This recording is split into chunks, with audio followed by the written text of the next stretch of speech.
Welcome back to heart stories. విషయం 2-3 రోజులైతే వేడి తగ్గి చల్లబడిపోతుందిలే అనుకున్నారు అంతా. కానీ ఇది ఫ్యాన్స్ మధ్య వార్ లాగా మారి మాటల యుద్ధం మొదలయ్యింది. 2 రోజులు అయినా జయని ట్రోల్ చేయడం ఆగకపోయేసరికి అతని లేడీ ఫ్యాన్ ఫాలోయింగ్కి మెంటల్ వచ్చేసి రివర్స్ అటాక్ మొదలుపెట్టారు. జతిన్ని కాదని స్టేజ్ మీద పబ్లిక్గా ప్రపోజ్ చేసిందంటే మా వాడి అందం, టాలెంట్ ఆ పాటది.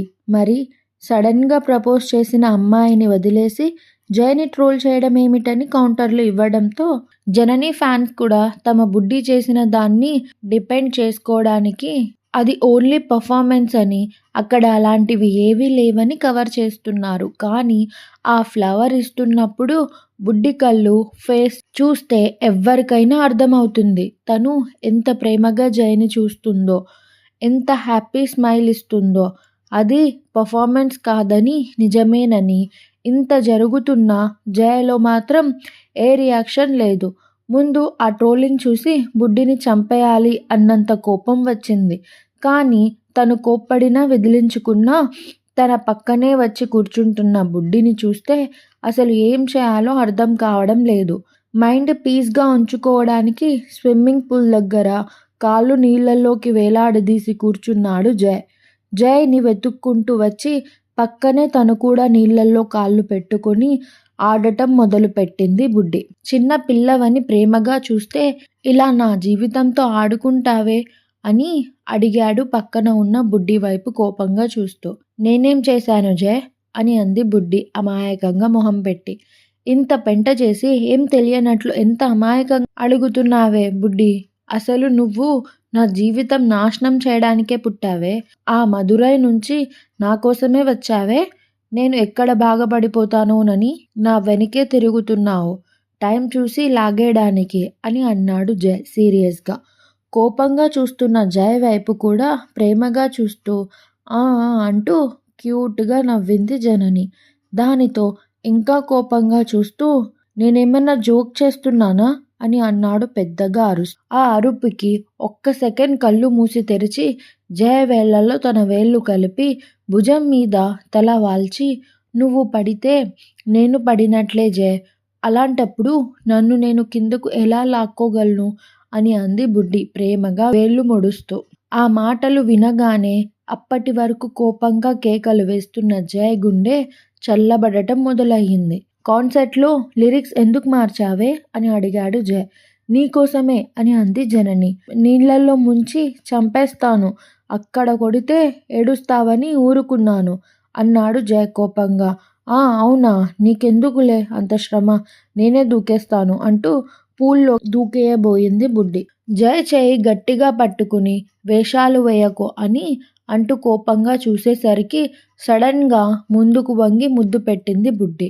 జయ్ ఒక్కసారిగా కళ్ళు పెద్దవి చేసి చూసి ఏం చేశావే ఇప్పుడు అని అడిగాడు బుడ్డి వైపు షాక్గా చూస్తూ. ఏం చేయలేదే అని అంది జనని కళ్ళు తిప్పుతూ. అసలు జయ్కి బుడ్డిని ఏం చేయాలో అర్థం కాక నిజంగానే పూల్లోకి తోసేశాడు. జయ్ యు ఆర్ సో క్రూయల్ అని అంది బుడ్డి వాటర్లో నుంచి పైకి లేచి నీళ్ళని చేతులతో కొడుతూ. ఆ మాటలు పట్టించుకోకుండా అక్కడి నుంచి లేచి వెళ్తూ ఒక్క చెయ్యి పాకెట్లో పెట్టుకుని రెండో చేతి వేళ్లతో పెదవుల మీద రుద్దుకుంటూ ఈడియట్ అంటూ చిన్నగా నవ్వుకున్నాడు జయ్. మొహం మీద పడిన జుట్టుని చేతులతో వెనక్కి నెట్టుకుని పూల్లో నుంచి బయటకు వచ్చి బట్టలు పిండుకుని లోపలకు పరిగెత్తింది బుడ్డి. ఏ బుడ్డి ఏమైంది అలా తడిచిపోయావు అని అడిగింది జాస్మిన్ ఆశ్చర్యంగా చూస్తూ. కాళ్ళు స్లిప్ అయ్యి స్విమ్మింగ్ పూల్లో పడ్డాను జాస్మిన్ అని అంది బుడ్డి పక్కనే సోఫాలో కూర్చుని బుక్ చదువుతున్న జయ్ వైపు గుర్రుగా చూస్తూ. అయ్యో చూసుకొని నడవాలి కదా, వెళ్ళి బట్టలు మార్చుకొని డ్రయర్తో హెయిర్ని ఆరబెట్టు, లేదంటే జలుబు చేస్తుంది అని అంది జాస్మిన్. ఓకే ఓకే అంటూ రూమ్లోకి రాబిట్లా పరిగెడుతూ తడి కాళ్ళ జుర్రు బుర్రు జారుతున్న బుడ్డిని బుక్ అడ్డం పెట్టుకొని చూశాడు జయ్. అందరూ హాల్లో కూర్చోవడంతో డ్రెస్ మార్చుకొని వచ్చిన జనని సోఫాలో తన్ను జయ్ పక్కన కూర్చొని ఐప్యాడ్లో ట్రోలింగ్ చూపించడంతో ఓహో ఇప్పుడు అది చూపించి జయ్కి మళ్ళీ నన్ను తిట్టిస్తే గాని ఈవిడ గారికి నిద్ర పట్టేలాగా లేదుగా, 2 రోజులకే ఇంత ఫీల్ అవుతుంది. మరి నేను 365 రోజులుగా రాత్రి పగలు వీళ్ళ ట్రెండింగ్ చూసి ఎంత ఏడ్చి ఉంటానో ఒక్కసారైనా ఆలోచించిందా? నాకు జయ అంటే ఎంత ఇష్టమో తనకి కూడా తెలుసు కదా! ఒక్క రోజైనా నా దగ్గరకు వచ్చి బుడ్డీ నువ్వెలా ఉన్నావు? ఇది ఓన్లీ ట్రెండింగ్ మాత్రమే. రియల్‌గా జయ నీకే సొంతం అని ఒక్కసారైనా చెప్పిందా? ఆహా! ఎందుకు చెప్తుంది? ఎంచక్కా వాళ్ళు కపుల్స్ అని అంటుంటే లోపల లోపల ఎంజాయ్ చేస్తుంది. ఇప్పుడు ఇలా అయ్యేసరికి లోపల ఉన్న కుళ్ళంతా బయటకొస్తుంది అని తిట్టుకుంటూ తన చేతిలో ఉన్న ఐప్యాడ్‌ని తీసుకుని ఇప్పుడు ఇవి చూపించి తన మూడ్ ఎందుకు ఖరాబ్ చేస్తున్నావు? అని అడిగింది బుడ్డి కోపంగా తన్ను వైపు చూస్తూ. నేనేం ఖరాబ్ చేయలేదు. నువ్వు చేసిన గందరగోళం చూపిస్తున్నాను అంతే అని అంది తన్ను కూడా కొంచెం సీరియస్‌గానే. ఆ! ఇప్పుడు అది కొత్తగా తమరు చూయించకపోతే చూసుకోవడం ఆయనకి తెలియదు మరి అని అంది బుడ్డి ఇంకా కోపంగా చూస్తూ. విషయం పెద్దదే అవుతుందని అర్థమై స్టాప్ ఇట్ బుడ్డీ అని గట్టిగా అరిచాడు జయ్. జయ్ అలా తన్మయ్ ముందు తన మీద అరవడంతో బుడ్డి ఆత్మాభిమానం దెబ్బతినేసరికి కోపంగా ఐప్యాడ్‌ని సోఫాలోకి విసిరికొట్టి అక్కడి నుంచి పరిగెత్తుకుంటూ వెళ్ళిపోయింది. బుడ్డి విసిరిన ఐప్యాడ్ సోఫాకి తాకి లేచి వచ్చి తన్ను మోచేతికి కొట్టుకోవడంతో అమ్మా అంటూ బాధగా అరిచింది. కోపంగా వెళ్ళిపోయిన బుడ్డి వైపు చూస్తున్న జయ్ ధ్యాస వెంటనే తన్ను బాధగా అరవడంతో అటు వెళ్ళిపోయింది. ఎప్పుడు తనకి కోపం వచ్చి అలిగినా వెనుకే వచ్చి బుజ్జగించే జయ్ ఇప్పుడు రాకపోయేసరికి బుడ్డికి ఏడుపు వచ్చేసింది. మొహం దిండులో పెట్టుకొని వెక్కి వెక్కి ఏడుస్తున్న బుడ్డి దగ్గరకు వచ్చి ఏమైంది బుడ్డీ? ఎందుకు బేబీ అలా ఏడుస్తున్నావు? అని అంటూ బుడ్డి 2 భుజాలు పట్టుకుని పైకి లేపాడు జతిన్. తనకి షూటింగ్ ఉండటంతో అప్పుడే రావడం వల్ల ముందు ఏం జరిగిందో తెలియలేదు. సుభాష్ కూడా అప్పుడే రావడంతో ఏమైంది బుడ్డీ? ఎందుకురా అలా ఏడుస్తున్నావు? మొహం చూడు ఎలా అయిందో అంటూ కళ్ళు తుడిచాడు. అప్పుడే వచ్చిన జయ్ ఏడుస్తున్న బుడ్డిని చూసి తన్నుని కొట్టి నువ్వేడుస్తున్నావెందుకే? ఇలా ముందే ఏడిస్తే ఎవరు ఏమనరనా? అని అన్నాడు జయ్. వాట్? తనుని కొట్టిందా? అని అన్నాడు జతిన్ ఆశ్చర్యంగా చూస్తూ. అబ్బా! అది తను కావాలని చేయలేదులే. కోపంగా ఐప్యాడ్ విసిరింది. అది రివర్స్ వచ్చి తన్ను చేతికి తాకింది అని చెప్పింది జాస్మిన్. ఏది ఏమైనా నువ్వింకా ఈ అల్లరి చేష్టలు ఆపాలి బుడ్డీ.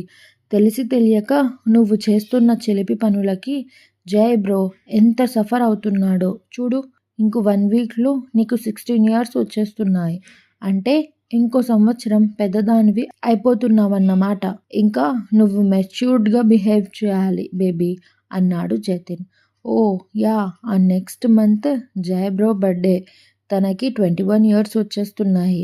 సేమ్ మంత్ తన్ను బర్త్‌డే తనకి 18 ఇయర్స్ వచ్చేస్తున్నాయి అని అంది జాస్మిన్ పార్టీల కోసం వెయిటింగ్ అన్నట్లుగా చూస్తూ. ఓ మేడంజీ బుడ్డి బర్త్‌డే అయిన 10 డేస్‌కి నా బర్త్‌డే ఉంది. నాకు కూడా 18 ఇయర్స్ వచ్చేస్తున్నాయి. తమరు మమ్మల్ని మర్చిపోయారు అన్నాడు జతిన్ ఒక్కో మాట నొక్కి నొక్కి పలుకుతూ. ఓహో! సారీ జతిన్. వీళ్ళ గొడవలో పడి నీ బర్త్‌డే మర్చిపోయాను. అయితే వెంటనే 4 పార్టీలన్నమాట. యస్ అంటూ చాలా సంతోషపడిపోతున్న జాస్మిన్‌ని చూసి తిండిపోతూ అన్నాడు సుభాష్ మొహం అంతా ఒక రకంగా పెట్టుకొని. అబ్బచ్చా! తమరు గాలి పీల్చుకొని బ్రతికేస్తున్నారు మరి. నువ్వు నాకంటే డబల్ తింటావు తెలుసా? అని అంది జాస్మిన్ సుభాష్ మీదకు వెళ్తూ. ఎహే ఆపండి యార్! ఇంకా పార్టీకి టైం ఉంది కదా! అప్పుడు కొట్టుకుందాంలే అన్నాడు జతిన్. అవును అప్పుడు చూసుకుందాం అని అనుకుని ఫ్రెష్ అవ్వడానికి వెళ్లారు జతిన్, సుభాష్.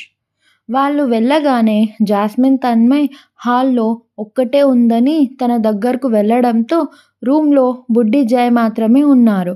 తను ముద్దు చేస్తుంటే బుడ్డి ఇంకా మొండిగా అవుతుందని అర్థం చేసుకొని ఈసారి తనని బ్రతిమిలాడకూడదని డిసైడ్ అయ్యాడు జయ్.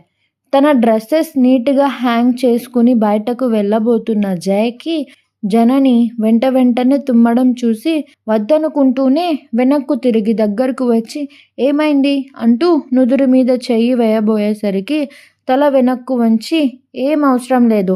నా చావు నేను చావగలను. నువ్వు వెళ్ళి మీ తన్ను పాపకి సేవలు చేసుకోండి. వెళ్ళండి అంటూ అప్పటి వరకు ఒళ్ళో ఉన్న దిండుని బెడ్ మీద పెట్టి అటు తిరిగి పడుకుంది బుడ్డి. నిజంగానే వెళ్ళనా అని అడిగాడు జయ. ఆ వెళ్ళమనేగా చెప్పేది అని అంది బుడ్డి కోపంగా. ఓకే గుడ్ నైట్ అంటూ వెనక్కి తిరిగాడు జయ. అంతే ఒక్కసారిగా లేచి జయ చేయి పట్టుకుంది బుడ్డి. అంటే నేను వెళ్ళిపోమనగానే వెళ్ళిపోతావా అని అడిగింది బుడ్డి ఏడుపు మొహం పెట్టుకునే చూస్తూ. మరేం చేయాలి అన్నాడు జయ ముందుకు వంగి నుదురు మీద వేళ్ళు పెట్టి చూస్తూ. ఓ గాడ్ ఒళ్ళు వేడిగా ఉందిగా అంటూ పక్కన కూర్చుని మెడ మీద చేయి వేశాడు. నాకేం కాలేదు నువ్వేం టెన్షన్ పడకు అని అంది బుడ్డి.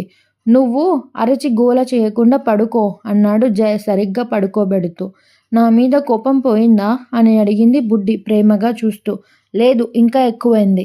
పెద్ద పిల్లవి అయ్యే కొద్దీ పిచ్చి పనులు ఎక్కువ చేస్తున్నావు. ఇవన్నీ మీ పేరెంట్స్కి తెలిస్తే ఎంత బాధపడతారో తెలుసా అని అన్నాడు జయ. జయ మా మమ్మీ డాడీలది లవ్ మ్యారేజ్. మా మమ్మీ మా డాడీ స్కూల్ ఫ్రెండ్ అని చెప్పింది బుడ్డి ప్రేమగా చూస్తూ. ఆ మాట వినగానే జయకి అంత కోపంలోనూ నవ్వు ఆగలేదు. ఎందుకే బుడ్డి ఇలా క్యూట్నెస్తో నన్ను చంపేస్తున్నావు అంటూ బుడ్డిని దగ్గరకు తీసుకుని నువ్వంటే నాకు చాలా ఇష్టం బేబీ. చాలా అంటే చాలా. కానీ అది నువ్వు అనుకునే ఇష్టం కాదు. నీకు వీటన్నిటికీ ఇంకా చాలా టైం ఉంది. నీకు మంచి పార్ట్నర్ దొరుకుతాడు అని అన్నాడు. నాకు లైఫ్ లాంగ్ ఒక పార్ట్నర్ చాలు. నా పార్ట్నర్ ఆల్రెడీ నా పక్కనే ఉన్నాడు.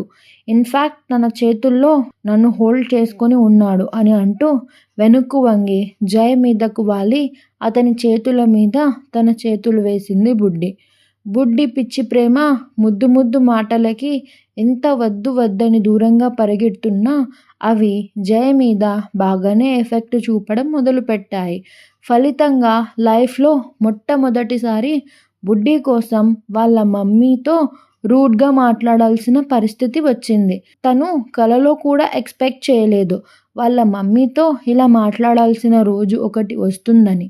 అది ఇంత సడన్గా వస్తుందని. Thanks for watching.